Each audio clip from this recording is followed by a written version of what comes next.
Yo, what's going on, everyone? Welcome to Bleacher Takes. This is your boy Tim. We got Josh and Nate in here. Thank you for stopping in. Thanks for checking us out, giving us a follow, a subscribe, whatever you want, or if you're just hanging out with us, we really appreciate it. Josh, Nate, what's going on, boys? How's the Hey, vibes? what's good, bro? Pretty high, man. I'm excited to get this started and off to a great start. What about you, Nate? How you feeling today, bro? I am feeling fantastic, man. What a great time to be a sports fan. We got tons of content, tons of stuff to cheer for, and I'm ready to go, man. Yeah, man, I think that there's probably not a more exciting time for us to be starting this. We've talked about this for seems like years now, doing this podcast together. We all love sports. We all think that we know everything about sports, even though We do. Josh and Nate definitely don't. I do though. But without further ado, man, I mean, I just want y'all to know that we are committed to sending out content. We've talked about this for a while, and we're very passionate. And this is just a fun place to be. It's not going to be super professional. We're going to be pretty laid back. Just going to have some fun, talk sports, and just have fun with it. That's just what we plan on doing. Get to look at our pretty faces too. I mean, Yeah, exactly. I mean, we're all beautiful. I mean, you look at some of these other podcasts, and some guys are pretty ugly, but you got all three different types of people here. If you like baby face, you got me. If you got scruffy little boy, you got Nate, and then for all you other people, you like Josh. But no, we're gonna have some fun with this. But without further ado, I think we got some basketball to talk about. Josh, Yes, you got sir. some stuff for us to talk about here. Yeah, I think we're just gonna start off with the Celtics and Nets and kind of discuss how the Oh, series God. are going and stuff like that. Nate, this might be a little bit of a Oh, sore God. topic for you, but It's Nate's very a Nets sore, fan. thank you. yo, Boston's up 3-0, boys. Jason Tatum, Yeah. Jalen Brown. Hey, I remember people talking about in the middle of the year, are these guys able to play together, blah, blah, blah. I'm pretty sure Stephen A. Smith there for a while was saying you need to trade one of them. If you're going to trade one of them, it needs to be Jalen Brown. But I don't know. These boys are looking good. They're shutting down the best skilled duo in the NBA history within Kevin Durant and Kyrie Irving. So, Starting out with some hot takes. Hey, Hot takes in history.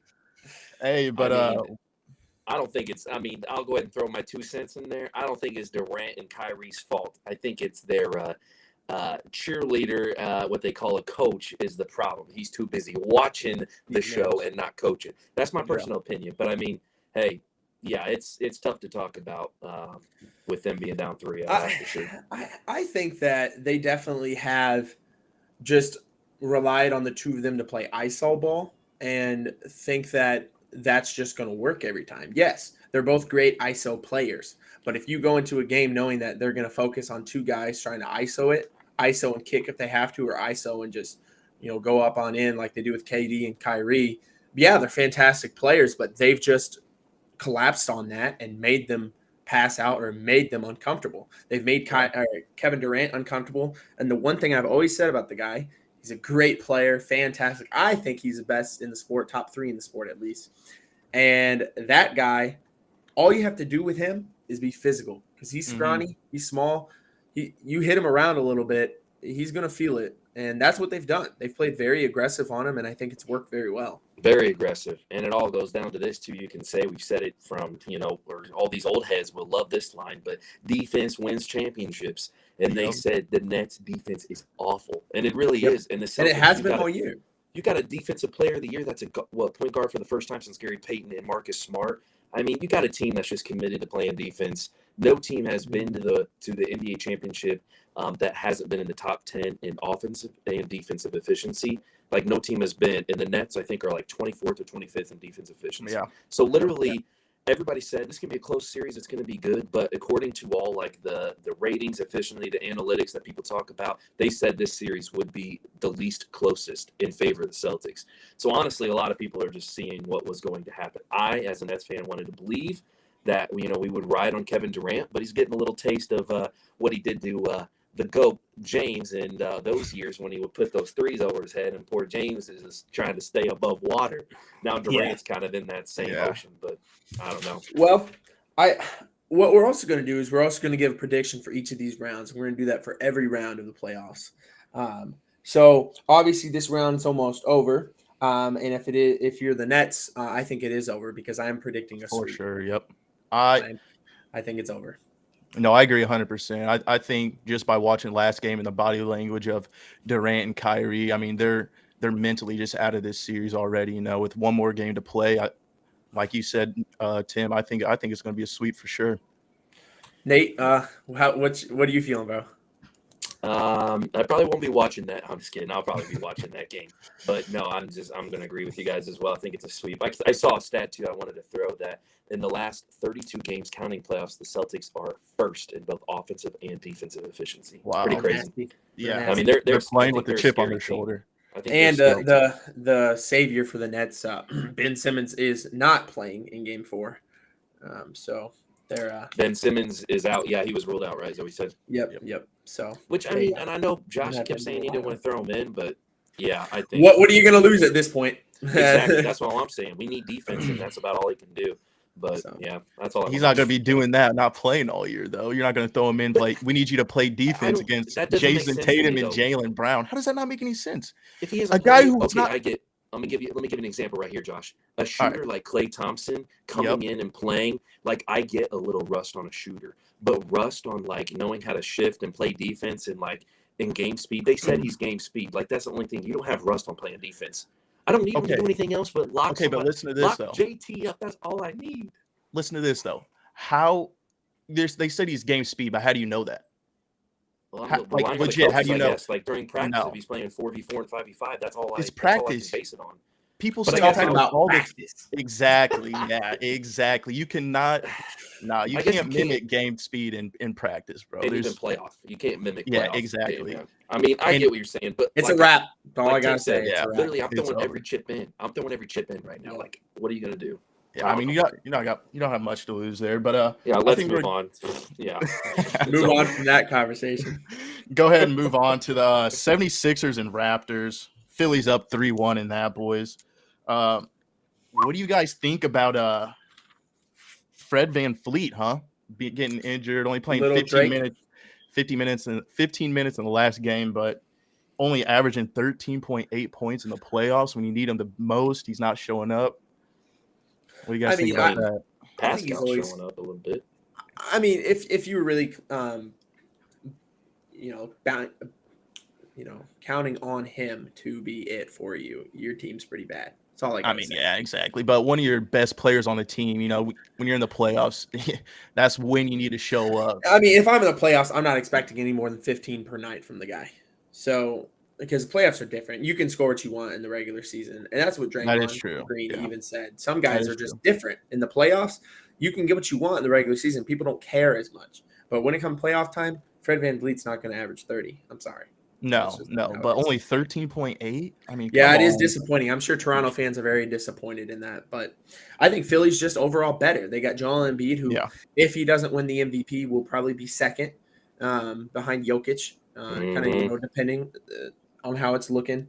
But he's probably going to finish first or second. They have James Harden, and they've got a whole squad around those guys. They're just a better team. And we need to be talking about Tyrese Maxey looking like a superstar out there, man. Yeah, well, when he can play. 23 points a game in this series. More than when James he can Harden. play. He can't play in Toronto, though. Well, that's true. That is true. Yeah. But hey, conspiracy theory, they want the Toronto Raptors to lose because they don't want their stars to be out in Toronto. The next game's in Philly, right? Yeah. Game 5 will be in Philly, then 6, then 7. Yeah. So he'll be playing this game. I think the pressure, they'll finish it out right here. You think you're picking them at 5, huh? I'm picking them to finish it right now. Yeah. I'm picking Philly in 5 as well. Yep, I agree with that. All right, I think we're wrapped up on that one. So we all got the sweep of the poor Nets, and we got the Philly in 5. Next series I want to talk about is the Heat versus Hawks playing right now. Miami's up 2-1 in that. Trae Young is as I'm looking, not really looking like Ice Trae out there, huh? Ice cold Trae, yes, indeed. I can't stand that guy. He sucks at basketball. But Knicks fan here, hate Trae Young. But yeah, they're down 19 in the fourth quarter. The Hawks stink. and I think it's a 5-game series.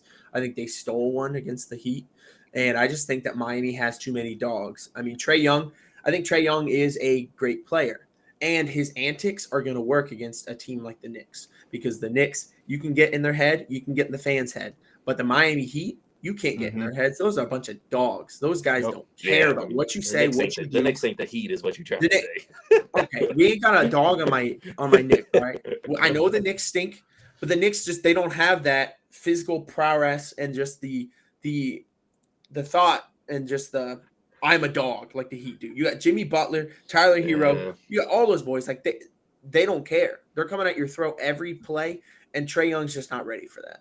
No, and I don't think their team's good enough. So I'd like to see a little bit more out of Kyle Lowry, though, moving forward. He hasn't really – I feel like he hasn't done a lot. Right. But I want to see more out of him. I think they're going to need him for harder series. You know? And for sure. So I'm picking the Heat in 5. Before the playoffs even started, I had the Heat in 4. I think obviously you have to account for a team. Yeah, you have to account for a team winning a game, I guess. But I just think that the Heat are just that much better. Yep, I got the Heat in 5 also. I think this series is done and over with. Nate? I got the Heat in 7. I think that 3-point percentage, 15% by Trae Young is going to be out the window these next 2 games. Trae Young about to go on a little hot. I just believe in Ice Trae. Sorry, Tim. I know you don't want to hear it, man. But I got a little faith in Ice Trae. I'm calling Heat, though. We'll close it down in Game 7. You got the game on right now or what? I don't, actually. Are they losing? Yeah, by 19. almost 20 points. Yeah. Yep, in that fourth quarter. So, hey. But, hey. Wow, thanks to burst my bubble. 3-1 lead. I mean, yeah. Exactly. That's what I'm saying. So they win today. Hawks coming back the next 2 games. That's what I'm saying. All right. We got to respect it. Next one, boys, is the Bucks and Bulls. I'm not gonna lie to you. I thought this one was gonna be going a little bit different. Bucks are up 3-1. Early in the year, I had the Chicago, bro. That was my favorite coming out of the East. I'm not gonna lie to you. Lonzo, Alex, they just looked so deep, bro. What they put together, yes, it looked very nice. But as the season went on and what we saw of them and injuries that have happened, I mean, there's just not a lot you can do. And you're playing, the Eastern Conference champions and NBA champions. Like you're playing the Bucks. Yeah. Bucks. Like you're not playing. It's not like you're lining up against Atlanta Hawks, man. This is the Bucks. These are the boys who trying to run it back. They're arguably one of the deepest teams. Deepest teams with arguably, with a top 3 player in the league. I mean, I don't think you can really argue that at this point, Giannis. I think he might be the best, but I think you definitely have an argument for that too, yes. And you got, Middleton, but Middleton got hurt. I mean, but and it's a hammy issue too. Yeah. Right, and that's not an easy thing to come back from. We've seen a lot of those injuries, and I think he's going to be all right. I think they're still going to do just fine in this round, but moving on, that is something that we'll need to keep eyes on for sure. Don't forget about Dirty Grayson, though. Don't forget about him now. He showed up. I got the Bucks in 5. I think it's over. I think the Bulls are going to get one more game. I got the Bucks in 6. Bucks in 6. I think the Bulls are going to win I guess it's at the Bucks the next game. So you're saying the Bulls are going to win that game and then they win it in 6? Yeah. I don't know. I'm saying Bucks in 5 too. All right. Bucks in 5. I think they're closing it out. Who we got next, Josh? We got the Warriors and Nuggets, boys. If you watched the game today, wow. That was Nuggets really tried. Good game. Yep. Nuggets really came back. They really showed themselves. They really dominated the first half. And then the second half, the Warriors won the second half, but it was too little too late. Klay Thompson had a big game. Yeah, and Steph had a lot of points coming off the bench, but he was starting. I mean, because he wasn't a starter, he was the starter in the game. They keep running out that death lineup, though, and I kind of like it, but I'm not sure how well it's going to be able to defend some of the better teams, some of the deeper teams, with Poole, Clay, Curry, Draymond, and Wiggins. I mean, it's a fun athletic lineup, but you're going to get out-rebounded, and I don't think that Poole is that great of a defender, and Curry obviously is not. Yeah. So I think that there's just too many defensive Yeah, Clay, though. liabilities. But Clay, yes. And Wiggins is decent. And obviously, you know what Draymond brings. But that lineup is just too small and two guys who I would not count on to defend going on. But I have the Warriors in 5. I think that they're going to get mad and after losing that game, and they're going to come back and win Game 5. Game 5's at Golden State, so I don't think that I see them losing there. If they lose there, it's going 7, in my opinion. But I think they're going to win in 5. Yeah, I think they got it in 5 too. But before we move on, I want to talk about Jordan Poole also, dude. Averaging 28 points per game and shooting almost, 59% from 3 or something like that. He's a dog. He is showing up in the playoffs, bro. 52% from 3-pointers. Yeah, that is insane, bro.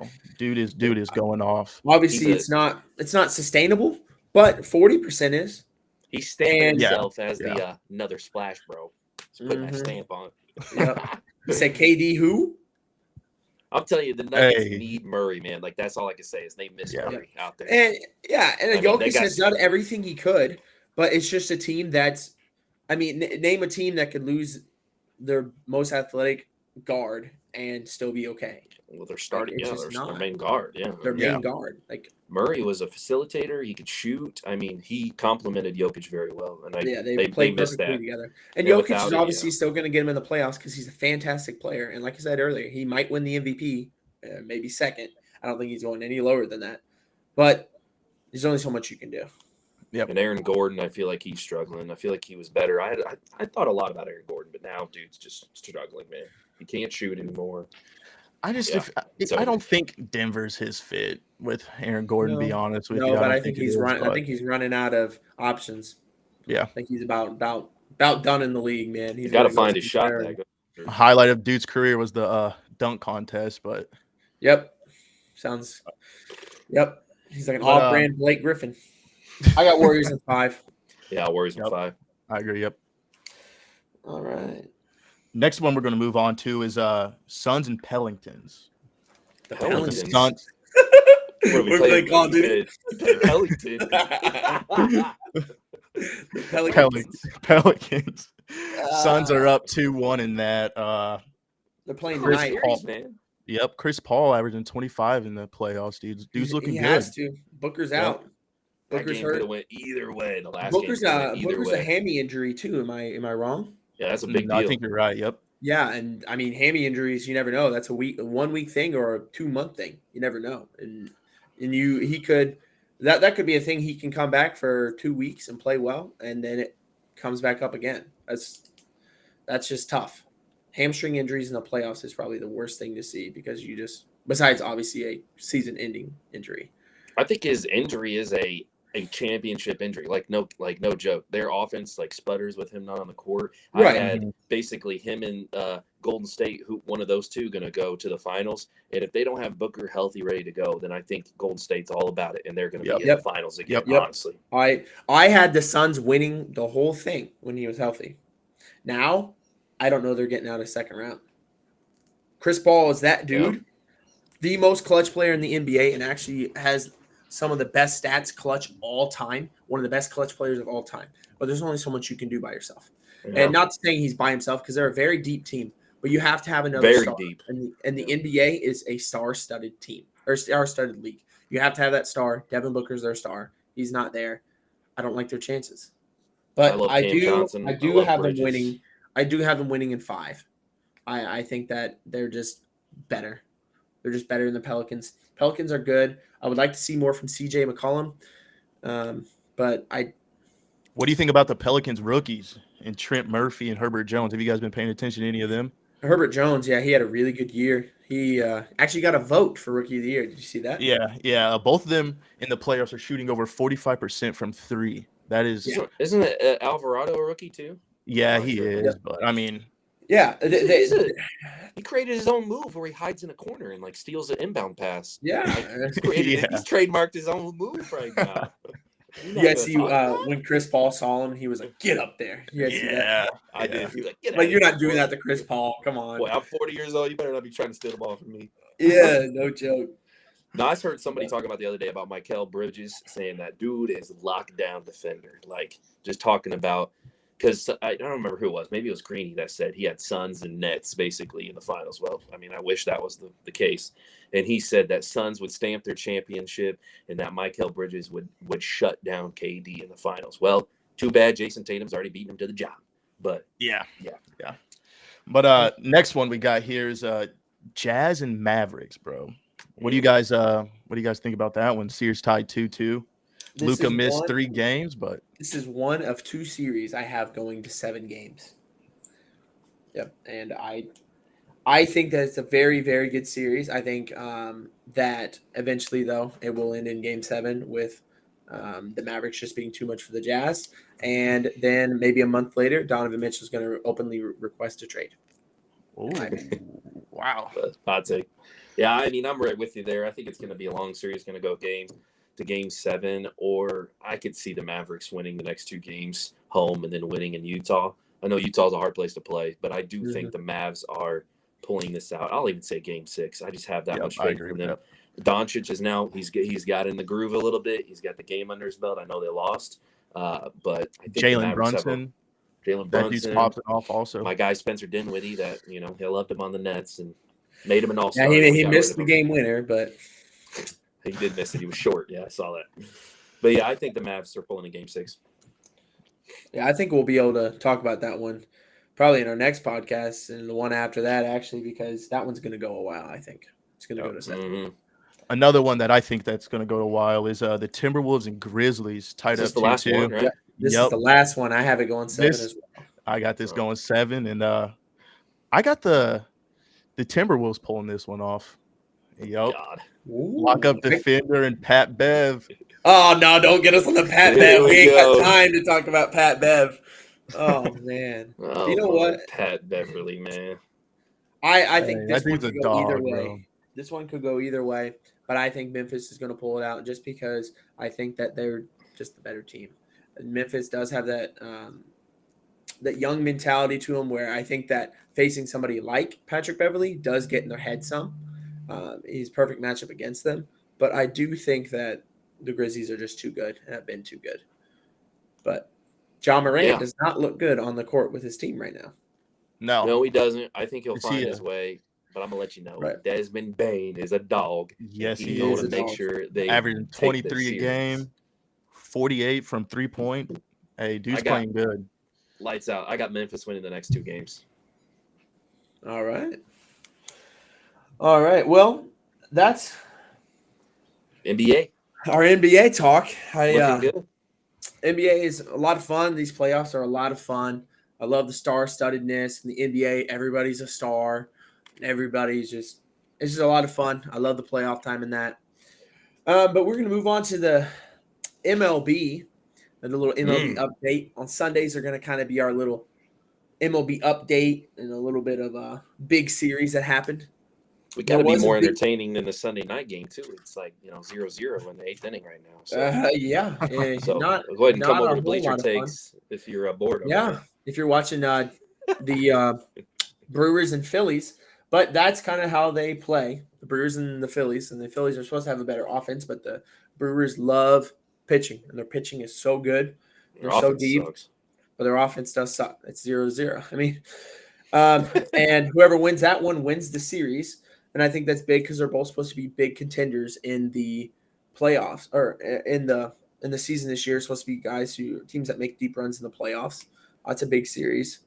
Mm-hmm. I'm going to run over a couple of these big series here. If you guys have some takes, you can throw it in there. But we're going to talk about the standings at the end as well.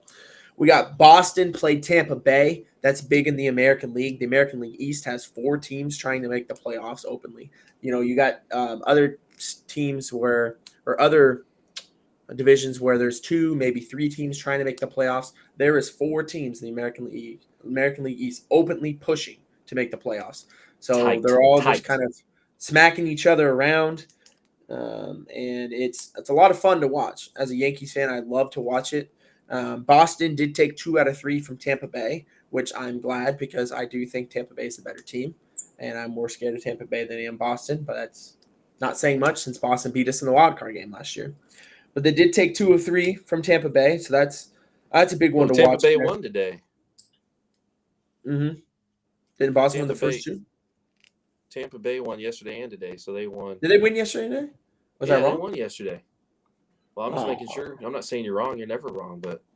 Oh, no, I can be wrong. Sometimes it's not usual. No. I was just looking at Did I it too read it because wrong?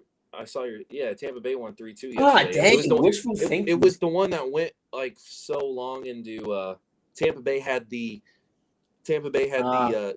combined no hitter that went Yep. 9 innings. 10 innings? Yep. No, yeah, into the Yeah. 10th. You're right. So, man, never mind. I wrote that down wrong. Tampa Bay did take 2 out of 3. That's sad. That hurts. But it is what it is at this point. I think they're the Yankees better gotta team, keep though, winning, honestly. and the Yankees swept the Guardians. Swept the Guardians. But yeah, In that's first a place, your big Yankees series. We are. We'll talk about that in a little bit. But Toronto played Houston, 2 of the biggest offenses in baseball facing each other.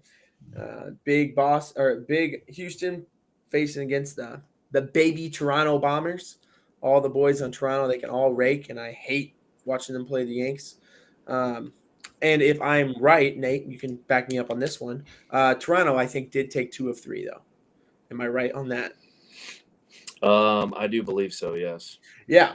And I think that Toronto is just too good. I think I'm very scared to watch them beat up on the Yankees this year. Astros did win 8-7 today. It was a very crazy game. There was 21 combined hits, 3 combined errors, 15 runs. It was just a big series. Kind of shows the makeup of the American League and who's the top dogs. And Toronto's the Dodgers, scary. yeah. And the Dodgers took 2 of 3 from the Padres, which the Dodgers are fantastic. Padres are good too, but it's tough in that division. That's the toughest division outside of the American League East, in my opinion. I think the American League East is head and shoulders the toughest. You got 4 teams really trying to make it, but then you got that National League West, and there's 3 teams that might win 100 games: Dodgers, Giants, Padres. And that's a tough division. That's tough to watch that. But I'm going to run over the baseball standings a little bit here. American League East sitting on top, Toronto and the New York Yankees, both 10-6. No surprises there. I was looking at these standings, and there's not a whole lot of surprises. Not a whole lot that really jumps off the page besides 1 or 2 teams to me. But in American League Central, Minnesota's winning, but they're 8-8. That's the best record in that division. I think that's pretty awesome. I think the White Sox lost 7 in a row. That's definitely underperforming. Yep, I was going to talk about them. The White Sox are just not what they're shaping up to be, man. They traded away Craig Kimbrell to get another bat, and they just have not looked good. Lost 7 in a row, 8 of their last 10. They have a minus 18 run differential, so they've been outscored by 18 runs. And they're playing in what I consider the worst division in baseball. You got the Royals, the Tigers, the Guardians, the Twins, the White Sox. I think it's the worst division in baseball. The White Sox are the only team I think should be in a playoff situation. And even right now, they don't look like that. Horrible. The Twins have some decent people. I don't know. Yeah. Well, they got Correa, and they did make some splashes, but they can't pitch, and they haven't really been able to pitch ever. And got my boy Gary Sanchez and Gio Urshela, but you see that play from Gio today, though? Gio's a god. Wow. I miss him. I love him. But yeah, it is what it is.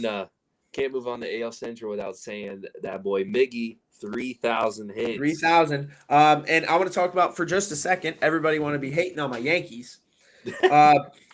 Where dude was 0 for 3 and he comes up second and third.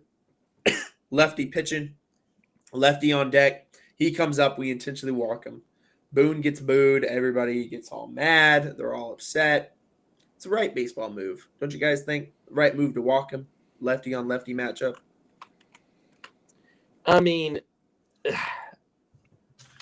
yeah, I think people just hate on the Yankees. I mean, if I'm in that position trying to win a game, every game matters, like you're walking them. I mean, I know that it upset a lot of people, but I understand. I think the Yankee haters are just there and they're like, what are you doing? He can pick up his hit and he blah, blah, but right. And if it was the last game of the doing season, or something in a game that didn't matter. But this is April. We're trying to win every game we can. We're in the best division. We have to win every game. Now, we ended up losing the game anyway. But at that point, it was a 1-0 game. Yeah. Like that's a very winnable game, obviously. Yeah. So, yeah, that was tough. People hated on us for that, but it is what it is. Everybody's doing it, though. Everybody's making that call. Yep. Oh, yeah. If you don't make that, then you're trying to lose games openly, like the Cincinnati Reds. Moving on. American League West. We got Seattle sitting on top, which is, pretty interesting to see. Seattle is a good team. They do invest in getting good players. Then they make weird trades at the trade deadlines, like trade their closer for some decent players. They just make weird trades, weird signings, but they do try to be competitive. They're in first place right now, but I don't think it's going to last very long. Houston's 7-8, but they have had a tough schedule. Like I said, they just lost 2 or 3 from Toronto. And I think that they'll pick up, and I don't have any doubt in my mind that Houston will be up there. But Oakland, who is averaging 3,000 people in attendance per game, 3,000. Okay? I think there's more than that come to our softball games. But Oakland Athletics averaging 3,000 fans per game, and they're still 9-8. That team is full of a bunch of Tim Snyders playing out there, and they're still 9-8. So they just try to get these people to play well and then trade them all at the deadline. Is what I'm thinking. That's what they've done with literally everybody ever. Like. Oh man, I actually. Huh? Before we move on, like Seattle, I'm actually not surprised that Seattle's going to do well, and I thought it would be a battle between them and Houston, honestly. But I mean, I think Jesse Winker is, when they got him, I think dude is an MVP style player. I'm no joking on the Reds. I'm a Cardinal fan. I saw a lot of I saw a lot of bad stuff coming from Jesse. Well, I thought was bad because I'm a Cardinal fan, but dude is a stud, man. Dude is a stud. So there's no doubt. But I mean, I think that they would definitely be a playoff team if they were in, or they weren't having to compete with the AL East teams. I think the Angels and the. And I think the AL East is going to send 3 teams to the playoffs like they did last year. The wild card spots are going to be full. So if you want to make it as Seattle, you got to win your division, in my opinion. Yeah, and I just don't know that they can beat Houston. That's a good take. We'll move on to the National League, though. The National League, the East, is always one of my favorite divisions to look at and talk about because I feel like all those teams are exciting, even if they're bad. Like last place is Washington. But they have probably my favorite player in the sport that's not on the Yankees, Juan Soto. Love that guy. I think Beast. I think he's the best player in baseball. But he's on Washington. They're 6-12. They're not good. They're not going to be good. They're openly not trying to be great. But they do have Juan Soto, so very exciting to watch. Obviously, the Phillies, Braves are exciting to watch. And the Mets, man, the Mets are 12-5. Best record in baseball. And they're the new Yankees, in my opinion. The Yankees spending all that money. Yankees have become timid at spending the money and trading the prospects and all that. While the Mets, they don't care. The Mets don't care. They're throwing all the chips in, and I think it's great. I think it's great for the sport. I think it's great for the city. I think it's great for everybody that's not the New York Yankees, honestly, and that hurts me. Their pitching is outstanding. But yeah, they paid Max Scherzer almost $50 million a year to come and be the 1B to Jacob deGrom's 1A. I was going to say 2 best pitchers in baseball, arguably. The 2 best. Yeah, I think the 3 best pitchers in baseball all reside in New York City. Those 2 and Garrett Cole. But I think the top 2 are on the Mets. Yeah. And DeGrom has missed time. And last year when DeGrom missed time, the Mets went on a skid. Well, DeGrom missed time, and Scherzer's just throwing. And the rest of their starting pitching, McGill and some of those other boys, they've all just been balling out. And they're 12-5, best record in baseball, and I expect them to run away with the National League East. I don't think this is a fluke at all. I think they are definitely right up there with the Dodgers as the best team in the National League. The NL Central, Nate, you and Josh, I'll let you guys kind of hit on this a little bit though, but because you guys Josh, are you a Cardinals fan this week, or are you a Padre fan this week? Yeah, we're trying to figure out, Josh, where we which one are you on this week? Hey, I'm a Cardinals fan through and through. Oh, okay, I like the Padres also, but like I said at the beginning of the year, man, I just wish the Cardinals would kind of pull what the Mets did and spend a little bit of money. All right.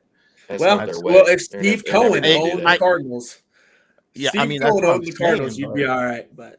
And it's just a hard hard market. St. Louis is not. Well, look at all the other pro teams St. Louis has. The Blues, like they don't have football. They tried that, it failed. They don't have basketball. It's not a market that typically booms for sports. So the Cardinals have really found their niche because people love baseball in the Midwest, but it's not a team that's ever going to really be top of payroll. And yeah, they might be top 10, but they're not Which going to doesn't be make sense to me. 300 mil. We average probably I think we're like third and fourth in like attendance. I mean, every game right. go to Revenue, you guys' revenue is sky high. But I mean, it's just the demographics and it's where you are. Yeah, I mean, people love their baseball, and that's the thing. Your attendance is high because there's no other sports to go watch. You got that in hockey. Yeah. So I mean, and the people love the Blues in St. Louis, but the Rams, hockey fans too. Yeah. People didn't like the Rams, man. Nobody attended those games. Just not a great market for sports. But I think y'all are playing well. You have a plus 19 run differential, so you're outscoring your dudes by 19 runs. It's pretty impressive. Cardinals are looking good. I mean, I think everybody was just, at the beginning was like, oh, their offense, but their pitching right now is that's what I told you guys. That's what's key. I mean, everybody said right now. Your offense and your defense will be there. Your defense is the best in the league. You have top 5 speed in the league on your team, maybe the best.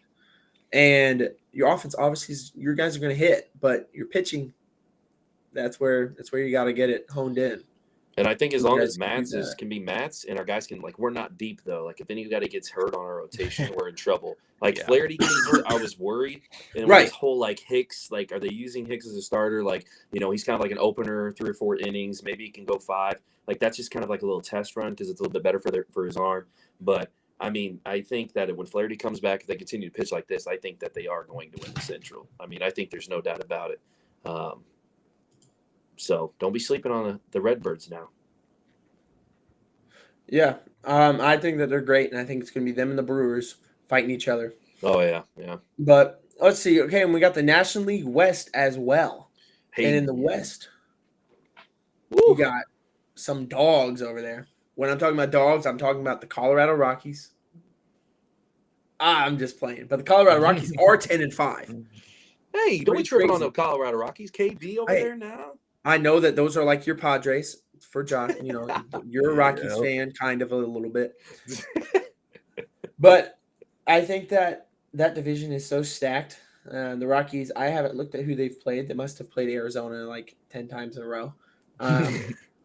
Arizona stinks, but it's really hard to be mediocre in that division. I think that Arizona is a mediocre team. They're not really, really bad, but they're going to look really, really bad because they're playing the same division as the Dodgers, Giants, and Padres, which those three, it's going to be those three running it the whole way with the Dodgers, I think, pulling it out and probably winning it all this year. Yeah, I mean, we can't lie, though, that the Rockies did pull 2 from the Dodgers to start the season. Yep, early on in the year, yep. So, I mean, that was the home opener. Well, the Rockies lost the home opener, then they won 2, and then they've won basically every series. They won the last series. Yeah, they've been playing good baseball. And then they won this series against the Tigers. I mean, I think, they play hard. They're playing well, but I mean, this division's stacked too. I think it's I think eventually they're gonna just fall off and probably be a 500 team, which I think that their talent is a little bit higher than that. But when you're facing guys, like I said, when you're facing the Giants, Dodgers, and Padres, you're going to be a 500 team or worse. So, but that's kind of our baseball wrap up for this podcast. Baseball's hot in the streets. The season's getting up and going, and I love it. Baseball's my favorite sport, and I love to see it. And we're obviously going to talk a lot of baseball in these podcasts, but we got a few other things we want to hit on. Nate, you want to give us an update? What's going on in the world of hockey? Hey, I love me some hockey. And, we were all supposed to go to a game, and then Josh kind of dipped on us last minute thanks to COVID-19 rearing its ugly head back into our fun. But yeah, hockey is about to go extremely amazing right now because playoffs are about to start. And I know, Josh, you're kind of getting into hockey a little bit. You don't know, and I know we'll have some listeners that are huge hockey fans.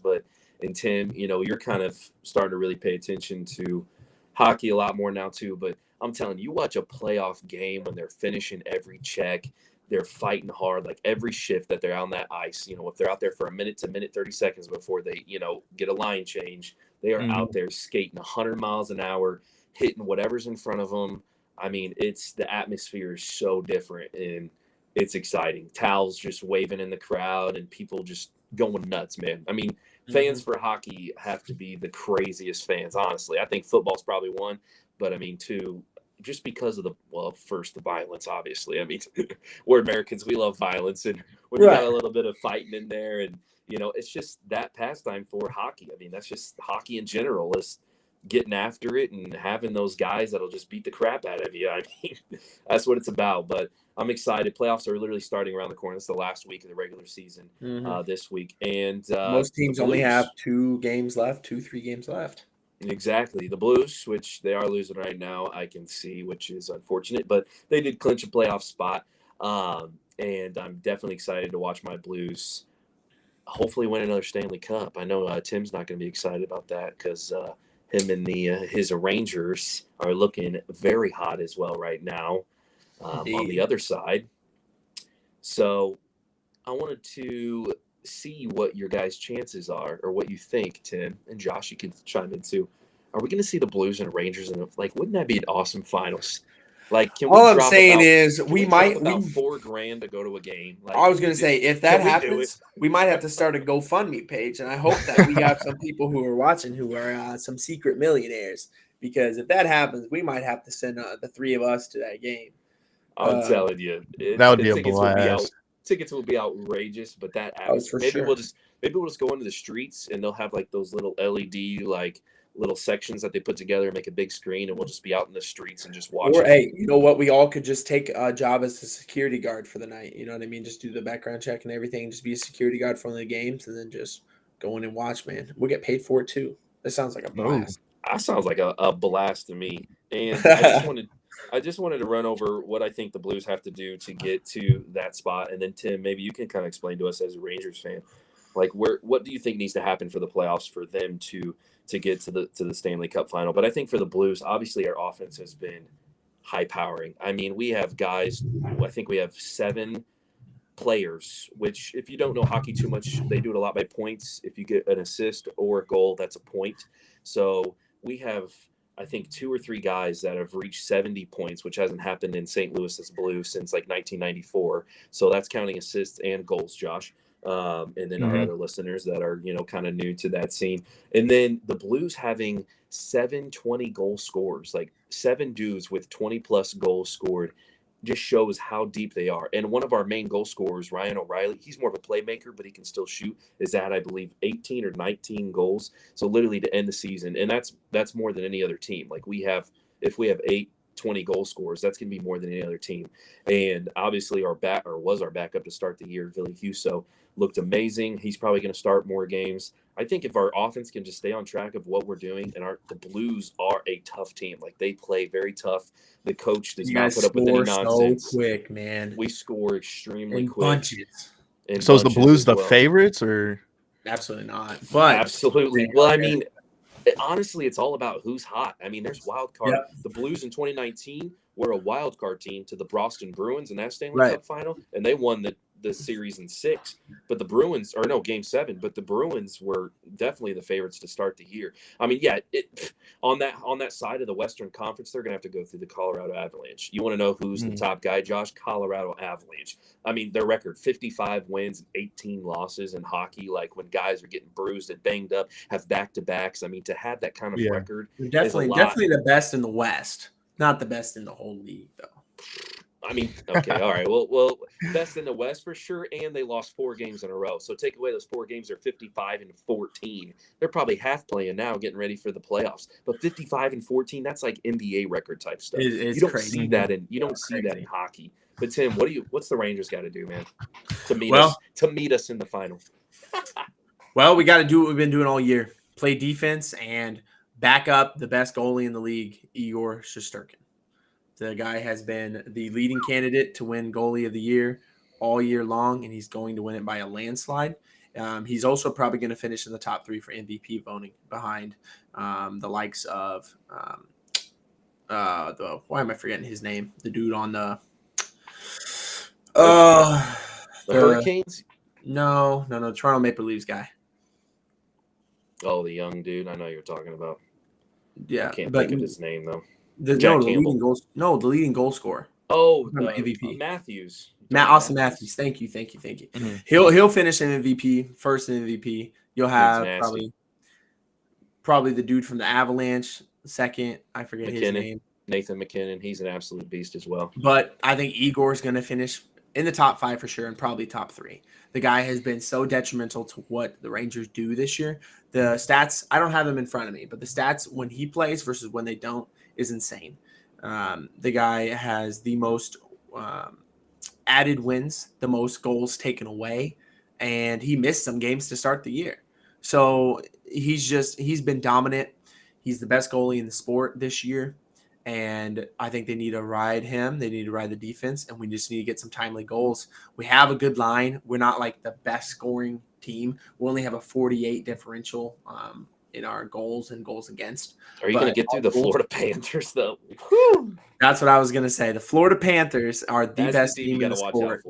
Like you were saying about the Colorado Avalanche, they're 55-18. These boys are 57-15. Like the Florida Panthers are no joke. They've won 13 games in a row. Yeah, the Florida Panthers are looking nasty. And you talking about MVP, Jonathan Huberdeau. Yep. Dude has 90 or almost 90 assists. Yep. In a game. That's averaging more than one a game where you're, you know what I'm saying? Just constantly finding people to score. They have 104 differential between goals for and goals against. Easily the highest in the sport. It's not even particularly close. So we have to get through them. And I think that we can beat some of the teams that are in the middle with us. I think that we can definitely beat Tampa Bay. We can beat Boston. We can beat Toronto. And Carolina, we've played good against them. We actually are going to play them again, I believe, tomorrow night. And it's a big game for our division. We could win our division if we beat them and win out and have a little bit of help.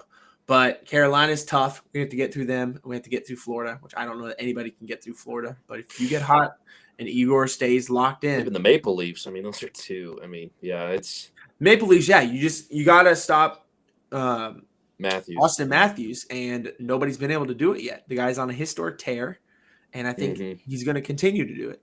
So it's tough. I wouldn't bank on us seeing each other in the finals, but I would never know, though. I mean, and I want to cover one more thing, and then we'll move on to the next topic. But where I wanted to say a couple of things. The thing about hockey, so NBA injuries, we talk about injuries in NBA, how they can affect, obviously, like that can affect a series. The best teams in the NBA usually win the series, right? I mean, that's MLB, like you have wild card teams that make the World Series. I mean, you never know. And that's the thing that I love about hockey. You don't know. You can have a Colorado Avalanche or Florida Panthers who are just running through the league all season, but their goalie gets cold and he can't stop anything. And he's just, that's all it takes for them to be out. I mean, NHL, the best team does not always win. Case in point, the Blues winning their first championship in 2019, sneaking into the playoffs and winning it all. I mean, that just tells you right there. So that's what I love about watching hockey is that it's not going to be the best team. And I was just going to cover one other thing real quick on NHL. We kind of know who the top teams are, what to watch for, but the scoring this year. So I kind of sent a little stat to the guys.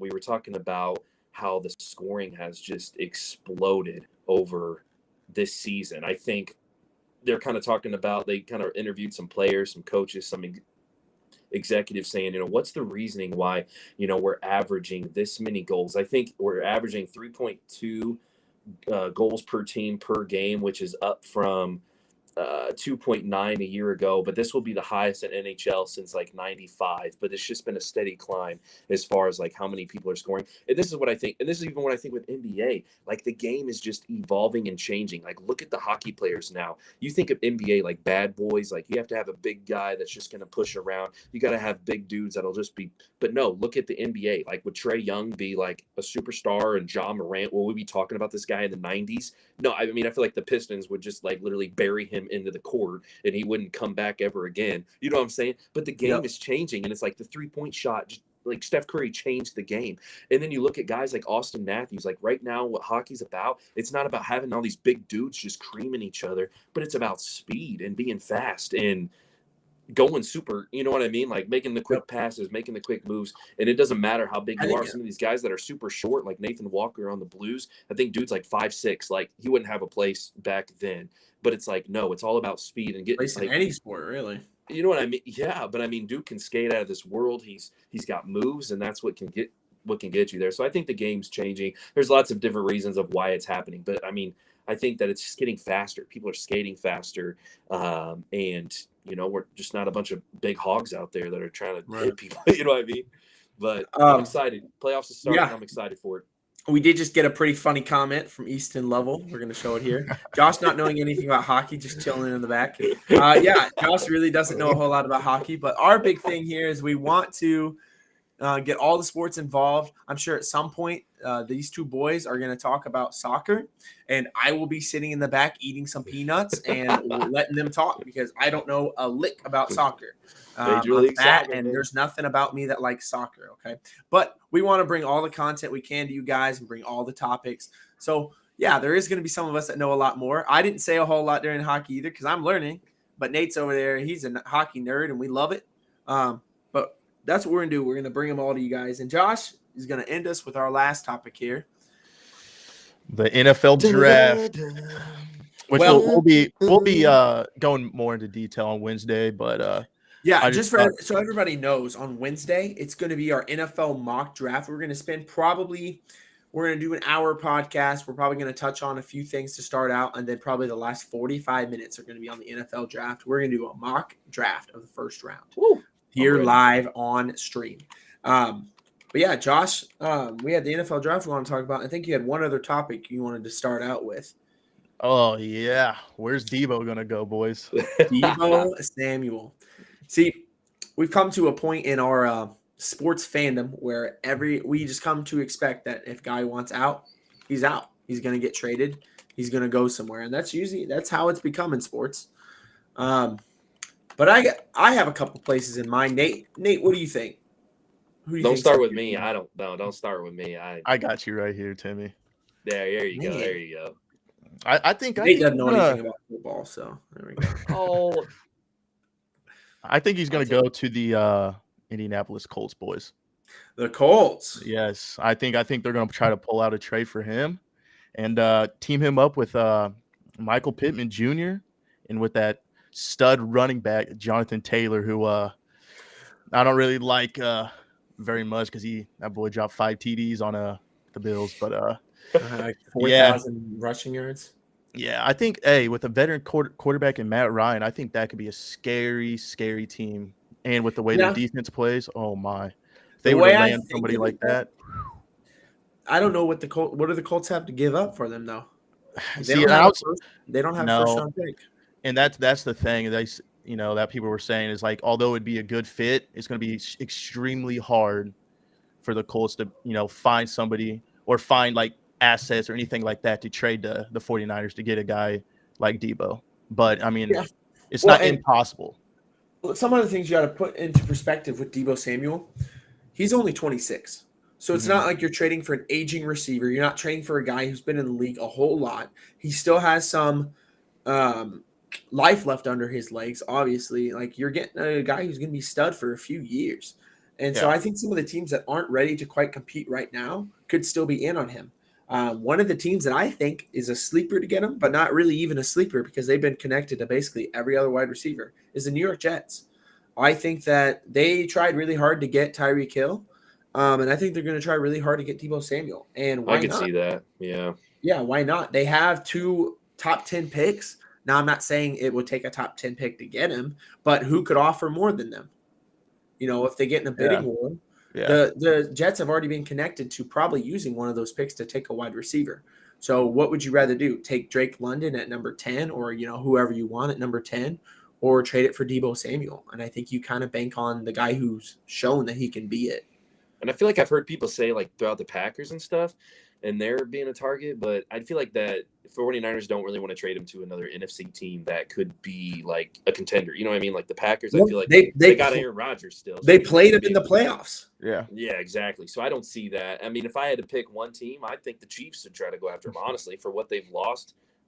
They got. I mean, I'm just saying they got pieces. I mean, I don't. Yep. They. I don't know. Here, Nate, this message is for you, bro. Yeah. Okay. Thanks. Thanks, Uh, B. Thanks, B. But no, I think the Packers have been thrown around out there, but I do think that they would like to trade him to the AFC. But I mean, I'm just looking at teams who I think in the draft are targeting wide receivers, and there's a lot of them. It's a very good wide receiver draft, Yeah. and there's a lot of teams that are looking for wide receivers. But a team that's in the NFC that makes a lot of sense to me is the Philadelphia Eagles. They have a lot of picks, a lot of capital. They are in the NFC, but I don't think the 49ers see them as a team they're scared of. And I think that they would be willing to trade him there for the right price. And the Eagles, they still own the 15th and the 18th picks in this draft. And I think that they have the capital to do it. And if they want him, they can get him. And one last one I want to throw out. A team that owns back-to-back picks in the first round, 29th and 30th, the Kansas City Chiefs. I see them as a long shot because I think they traded away Tyreek Hill because they couldn't pay him. And Debo obviously wants to get paid. So they're going to run into the same thing with Debo. But I know we have some Chiefs fans around here, and so I want to throw him out there because I want to tell you that there is no shot he's getting traded there. Just to let you all know. Could go to the old Commanders, too. You never know. Yeah, well, the Commanders have also been linked to getting a wide receiver in the draft. A lot of mock drafts have them taking a wide receiver at number 11. They did just trade away a lot of stuff to get old washed-up Carson Wentz. I don't know why they did that, but I'm okay with it. Being a Giants fan, I'm okay with him coming and playing in the division again. I feel like Carson Wentz. Is anybody ever going to give up on that man? No, I mean, I think that they look at his rookie year and they go, "Oh man, this guy was crazy," and then they look at then they just forget what he's done the last 3 years, which is absolutely nothing. Lord. But I do think that they want to draft a wide receiver. They have one of probably a top 15 receiver, top 20 receiver, Terry McLaurin. And they need to get somebody opposite him, somebody who can do a lot and spread the ball around. And I think that he could definitely go there. I don't know. I'm excited for it. I don't think it's likely though. I think we'll see some cool trades up to the draft for sure. I do think there's going to be a lot of because I think this draft is very even. I don't think there's any can't miss prospects. There are some guys who are very good, but you don't have a Myles Garrett at number 1. You know what I mean? You don't have a guy who fits everything. Like even Aiden Hutchinson, people think he's going number 1, but they say he's got short arms. Like you don't see that out of guys who go first. Like they usually check all the boxes. Myles Garrett checked all the boxes. Chase Young was picked second because the quarterback was picked first, but he checked all the boxes. Guys like that, there's no can't miss guy. And so I think there's going to be a lot of trades to get a lot of depth on people's teams. Yeah. So are we looking at like first who we think is going to be the first one going, or what are we looking at here? Yeah, I mean, I know Josh, we're going into depth Wednesday, so yeah, Wednesday. We're just going to give you guys a little sneak peek here. We're going to end our stream soon. But Josh, who do you think Jacksonville is taking number 1?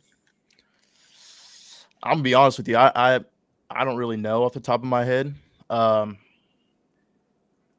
think that they're going to need I'm not going to say they're going to draft a wide receiver, but I think they need somebody that's going to, obviously help Trevor Lawrence next year and give him a little bit of help.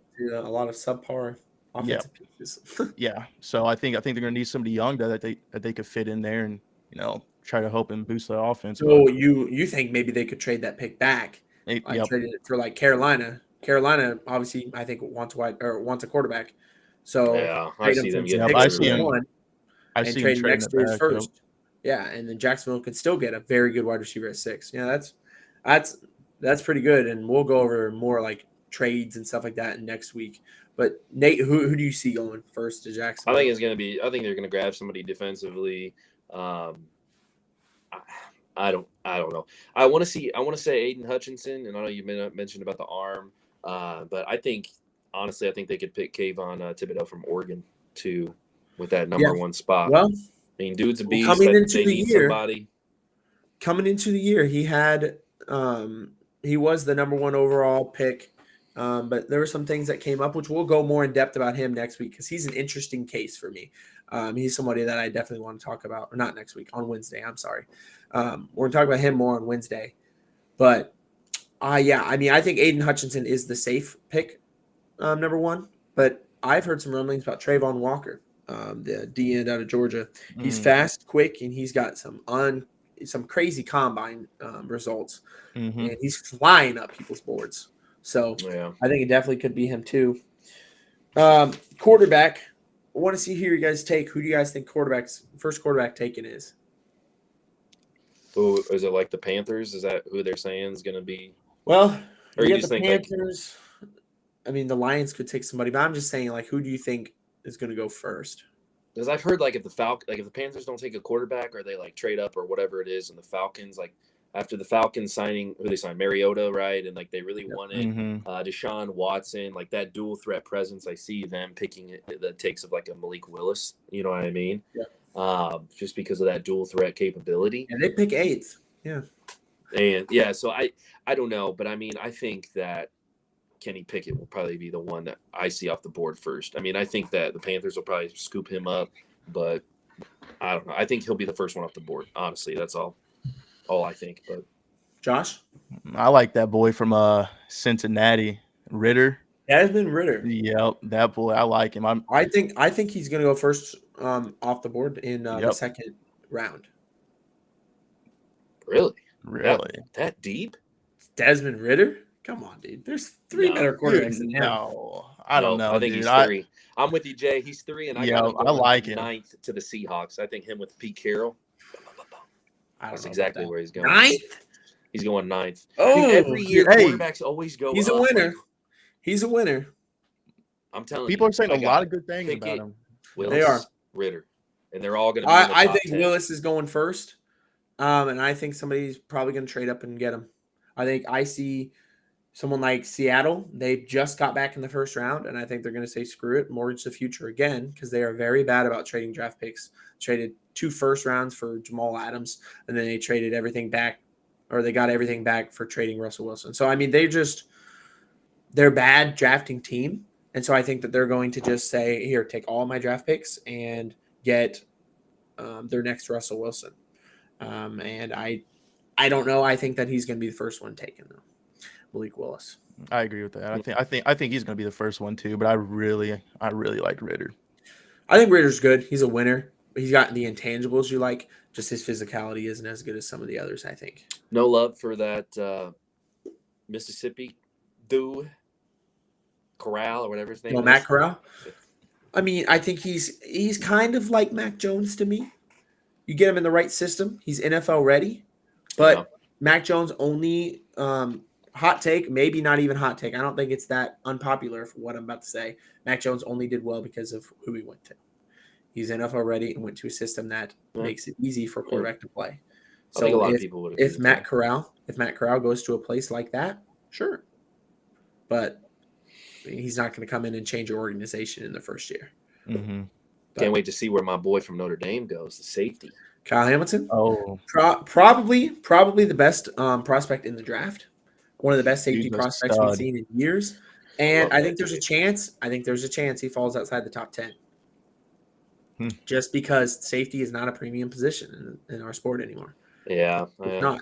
And a lot I of think predictions have him in like that 10 to 15 range, like you Right, said. right. So yeah, that's where a lot of steals happen. Micah Parsons, a lot of like a defensive stud. You just think of it, a guy who can be a difference maker for years to come. And be the best player out of the draft, but it doesn't mean it's the most important player. So, yeah. Wide receivers, Josh, what are you thinking? Oh, what that boy from Alabama? What's his name? That tore his Jameson ACL? Williams. Yes, dude. Oh my gosh, that dude is a stud. I love him.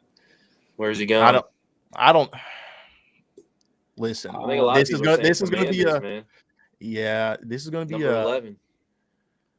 It's gonna be hard for the Buffalo Bills to get him, but Top 10. if there's a way we could trade up and get him, bro. I think there's no doubt in my mind the wide receiver 1, whoever it is, gets taken in the top 10. Somebody's going top 10. The Jets, unless they trade it for somebody, which even if they trade number 10 to the 49ers for Debo, 49ers are then going to take somebody at number 10 to play wide receiver. So wide receiver 1's not making it out of that. Nate, who do you Giants? think? Giants going to get a little Jameson and their 2 We picks? have the, as you definitely pointed out to me, the Giants have the most overpaid wide receiver room per catch. Pretty horrible. But we have too much money tied up there and too many guys to try to feed. We have too many other problems. We need to work on the defensive line and everything else. If we draft a wide Offensive line receiver, is what you need to work on. we need another tackle outside of Thomas. Andrew Thomas played really well for us last year, developmental piece. But I think we're going to go D line and O line in those first two picks. So I don't think wide receiver. I think, yeah, I'd see that. Who did you say going first? James. I think you said Jameson Wilson. Jameson Williams. Yeah. Or Jameson Wilson. Can't even think of his name. Yeah. I mean, I think he's probably going to go first too, but another guy that I can't wait to see where he goes just because of his explosive ability is Drake London from USC. Yeah. I mean, I'm just excited to see what he can do. And I see him in the likes of, we were talking about the Jets being in for Debo, and if they don't get him or nothing really goes with that trade, I don't know. I mean, I see them trying to get like a playmaker or something for Zach Wilson in a second. Somebody who can kind of be almost like a safety valve because the dude's just so big. You can kind of just throw the ball up to him. You don't have to be super accurate. He's getting a lot of Mike Evans comparisons. Yes. I mean? Mike Evans. He's Drake London 6'4", 6'5". He's a possession receiver who's got explosiveness. I mean, that screams Mike Evans to me. Yeah. And obviously Mike Evans. 230, 6'4", 35-inch wingspan is what it looks like. Or no, that's not wingspan. Sorry, I'm looking at the wrong thing. Vertical? Could be vertical. It just doesn't. Oh, it says arms 33. I guess he's got some big biceps. Each arm. Oh. Each arm? I don't know. This 33. I don't really understand. Bro, how big? This guy's arm is like what? Like this big? He's got melons. He looked like you, bro. Apparently, man. Drug test that man. I think hot take. He's flying up people's boards. I think Garrett Wilson could be the first one taken. Boy from Ohio State. He's explosive. He's everything you want in a NFL receiver. He's fast. He can go after the catch. He can operate in space and with no space at all. He fights hand-to-hand with some of the best corners in college football and exploded off the screen. I love Ohio State, obviously, and I'm always going to root for those boys, but I am pretty unbiased when it comes to my takes with the sports, and I do think that I don't think he's the best. I think Jameson Williams is the best, but I think some teams will probably Wilson even in the best from his team, though? I mean, you forget about Olave? Olave has better stats, but Garrett Wilson's a better NFL receiver, I think. I love Olave. But they're like the same size, same height, same everything. Yeah, but they're on play or on field play. You watch it more than I do, though. I do. Right now. I do. So I don't know why you're arguing with me. You better shut your mouth and learn from the heat, all right? But no, I think it could be any of those three. If it's any of Drake London, Jameson Williams, Garrett Wilson, I am not surprised. If anybody else gets taken first, whoa. Yeah. But I think my boss and I at work, we have a bet going to see how many wide receivers get taken in the first round. He thinks there's going to be 7 or more. And I say there's 6. I think that both Ohio State boys, Jameson Williams, Drake London, and the dude from Penn State, obviously, is going to go. And then Burks is going to go from Arkansas. So there's 6. But there's a lot of teams that need wide receivers. And if you can get them in the first round, you have 5 years of control of them. So I think it could be very interesting. But I think that's all we have for you guys tonight. Like I said, on Wednesday, we are going to do our next podcast. It's going to be probably at 8 o'clock. We're going to send out a message, but it's going to be about 8 o'clock. We're going to do a mock draft. We're going to do a preview of the draft, what to watch for. We're going to, maybe talk about a little bit of NBA if a series got ended or something, but not a whole lot. We're going to focus on the NFL draft because the draft is Thursday night. We want Nets reverse sweep. Oh my. I'm gonna mute him, guys. Sorry about that. But no, we're gonna have some fun. We thank you guys for stopping in. Thank you for joining us, and we hope to see y'all on Wednesday. Come see us. Come hang out. We're gonna have a lot of fun. It's gonna be fun up in here. We're gonna talk sports and just have some fun being dudes. So we'll catch y'all later. Thanks for